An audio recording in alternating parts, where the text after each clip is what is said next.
જામનગર મહાનગરપાલિકાની solid waste શાખાની કચરા કલેક્શન વેનમાં સંખ્યાબંધ લોકો મુસાફરી કરતા નજરે પડ્યા। શહેરમાં દોડતી આ ગાડી માત્ર લોકો માટે જોખમ નથી, પણ રસ્તા પરથી પસાર થતા અન્ય વાહન ચાલકો માટે પણ ભયજનક બની રહી છે। શહેરમાં પવનચક્કીથી ખંભાળિયા ગેટ તરફના માર્ગે આવી ગાડી દોડતી જોવા મળી હતી, ત્યારે જાણે શહેરમાં ટ્રાફિકના કાયદાઓનો કચરો થઈ ગયો હતો।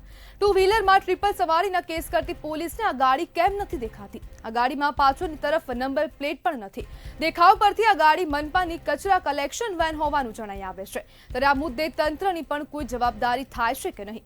પોલીસ દ્વારા નેત્રમનો ઉપયોગ કરી સીસીટીવી ફૂટેજ ચકાસી આ મુદ્દે કડક અને દાખલારૂપ કાર્યવાહી કરવી જરૂરી બની ગઈ છે। જામનગર મહાનગરપાલિકાની આ જે સોલિડ વેસ્ટ કચરા જે ગાડી છે તે હવે તેમાં જે મુસાફરો જોવા મળી રહ્યા છે ને આ કચરાની ગાડીમાં માણસો ક્યાંથી આવ્યા તે લઈને પણ અનેક પ્રશ્નો ઊભા થઈ રહ્યા છે। પ્રશ્ન પણ તંત્રને થઈ રહ્યા છે કે તેમનું આ મ્યુનિસિપલ તંત્ર ક્યાં છે અને પોલીસની આ ગાડી આ દેખાતી નથી।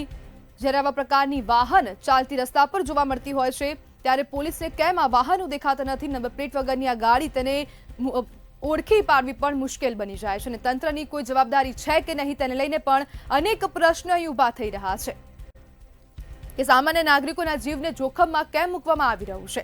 શું આ મર્યાદિત જવાબદારીનું ઉદાહરણ છે? તેને લઈને પણ અનેક પ્રશ્નો અહીં ઊભા થાય છે। આપણી સાથે સામાજિક કાર્યકર નિમેશ સિમરિયા જોડાઈ ગયા છે। નિમેશભાઈ, કચરાની ગાડીમાં હવે માણસો, શું કહેશો? નમસ્કાર મંતવ્ય દર્શકોનો ખૂબ ખૂબ આભાર। ખરેખર મારો અવાજ આવી રહ્યો છે આપ દર્શકોને? જી નિમેશભાઈ, ખરેખર આ મહાનગરપાલિકા એક છે ભ્રષ્ટાચારનો અડ્ડો બની ગયું છે। ક્યાંક ને ક્યાંક આવા દ્રશ્યો તો જામનગરમાં સરેઆમ થઈ રહ્યા છે। આ તો પહેલી વાર કેમેરાની અંદર કેદ થયું।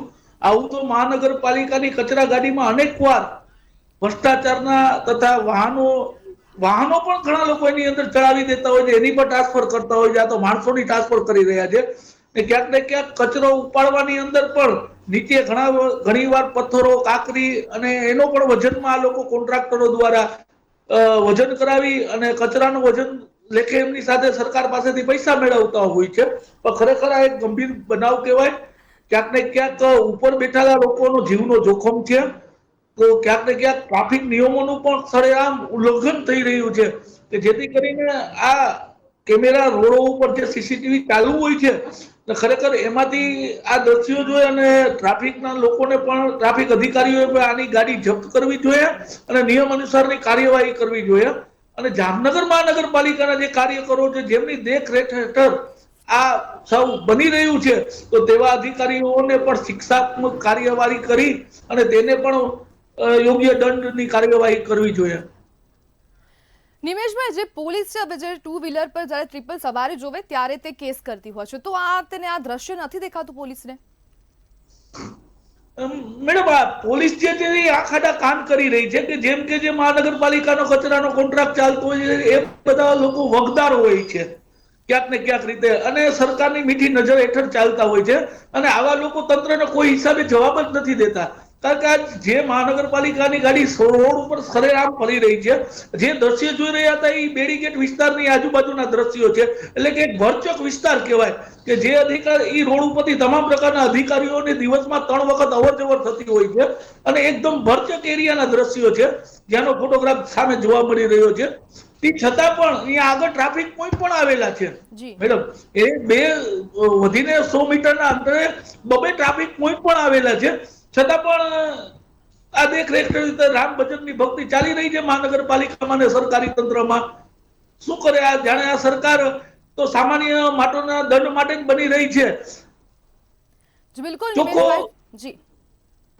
ચોખ્ખું સામાન્ય માણસ માટે જે સરકાર છે બેન એને નિયમો લાગુ પડે છે। આ લોકોને તો બધાને નિયમોને ઘોડીને પી ગયા છે ને બહુમાં બહુ શું કરશે? આ કોન્ટ્રાક્ટરનું લાયસન્સ રદ કરશે, પણ રદ કરવાથી શું થશે? આ તો પ્રજાના પૈસાનું નુકસાન જ છે। આ લોકો પાસે નુકસાની વસૂલવી જોઈએ, દંડ રૂપિયાની પાસે પૈસા લેવા જોઈએ અને બેન કરી દેવી જોઈએ। આ કોન્ટ્રાક્ટરોને બેન કરી દે, ભવિષ્યમાં આને તમે સસ્પેન્ડ કરો કે બેન કરો તો એ બીજાના નામે કોન્ટ્રાક્ટ લેવા માંડશે। ખરેખર આ લોકોને જળમૂળમાંથી ફેંકી દેવા જોઈએ જેથી કરીને આમ પ્રજાના પૈસાનો બચાવ થાય। જી બિલકુલ નિમેશભાઈ, જોડાવા બદલ આપનો આભાર।